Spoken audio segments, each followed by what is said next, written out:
कर्तव्य शांत रहना और प्यार करना, अपने आप से कंट्रोल, अपने आप सब ठीक हो जाए। ये नहीं हम कह रहे कि बाबा जी बन जाओ, सबके लिए थोड़ी सिद्धांत हो, तो बड़े कोई बिरले माई के पूत होते हैं जिनके अंदर ये शक्ति प्राप्त होती है कि संसार का त्याग करके भगवान के लिए भेष रंगा लेना। कोई साधारण बात थोड़ी, ये कोई साधारण थोड़ी। प्रभु के लिए हम हो गए, तुम प्रभु देख रहे हैं, मोहर लग गई, मेरे लिए तुम्हें रागी बना है।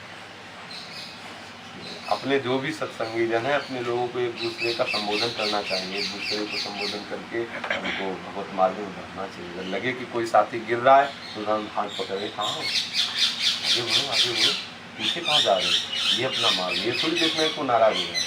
अगर वो अपने आप नाराज हो जाता है तो समझ लो जैसी हरी इच्छा, कोई बात नहीं, लेकिन अपना प्रयास रहना चाहिए उस जीव को। श्राप तक सह लिया नारद जी ने दक्ष के पुत्रों को, भागवत में पढ़ा है कि नहीं पढ़ा? हरियास और सबलास नाम के 10,000 और 1,000 ऐसे उनको भगवत उपदेश कर दिया। दक्ष ने श्राप दे दिया कि हमारे लड़कों को बाबा जी बना दिया, भगवत भक्त बना दिया। श्राप दे दिया नारद जी को कि 2 घड़ी से ज्यादा कहीं टिकोगे। उनका 2 घड़ी में तो बहुत काम कर लेंगे। ये बैठता है इसीलिए उपदेश करके सबको भगवत मार्ग में लगा देता है।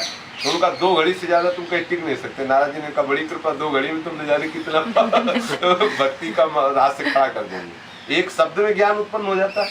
नारद जी सच्चे गुरु हैं, प्रहलाद जी शिष्य उनके, पार्वती जी शिष्य उनके, ध्रुव जी उनके, जितने भी नारद जी के शिष्य हैं तो साक्षात ठाकुर जी से मिला दिया, ठाकुर जी को अधीन करवा दिया। तो नारद कौन है?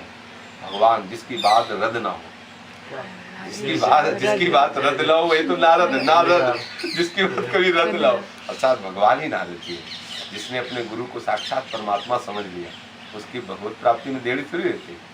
मेरे कहता है कि महाराज जी ने कहा है, बस ठीक है, जो आदेश किया अक्षरशः हम गर्दन कटा सकते हैं, लेकिन गुरुदेव की आज्ञा का उल्लंघन नहीं कर सकते। सब कुछ नष्ट हो जाए, होएगा नहीं कुछ नष्ट, कैसे हो सकता है?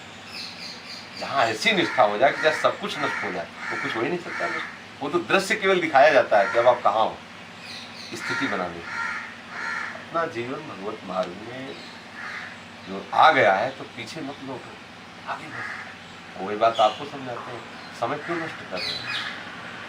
जितना आप लगते जाओगे ऐसी परिस्थितियां पैदा करती जाए। अब जैसे आप सोचो कि साल 2 साल बाद ऐसी परिस्थिति पैदा करती जाएगी माया कि बिना धन के काम चलने वाला नहीं। और ये अब ऐसे बात बनेंगे नहीं, और ये मास्टरी छोड़ दो, हम अपना व्यापार छोड़ दे, कैसे काम चले, सब नष्ट भ्रष्ट हो जाए। अरे नहीं बाबा, भजन करते रहो, लगे रहो इसी में। माया चांस ही नहीं लेने देगी। जब आप उड़ान भरोगे भगवत मार्ग की, तो ऐसे अंधे और बहरे बनना पड़ेगा, ना कुछ देखना ना कुछ सुनना, सीधे चलना मार्ग। जो जिस योग्य होता है उसको ऐसा उपदेश किया जाता है। अब ये उपदेश बच्चों को थोड़ी देना, ये उपदेश इनको थोड़ी देना जो कल शरणागत होना। अब आप लोगों को कितना समय हो गया, तो वहीं थोड़ी खड़े रहो, आगे बढ़ो। जो जहाँ पहुँच रहा है उसको वहाँ रोका थोड़ी जाता है, आगे बढ़ो, तुम आगे बढ़ो।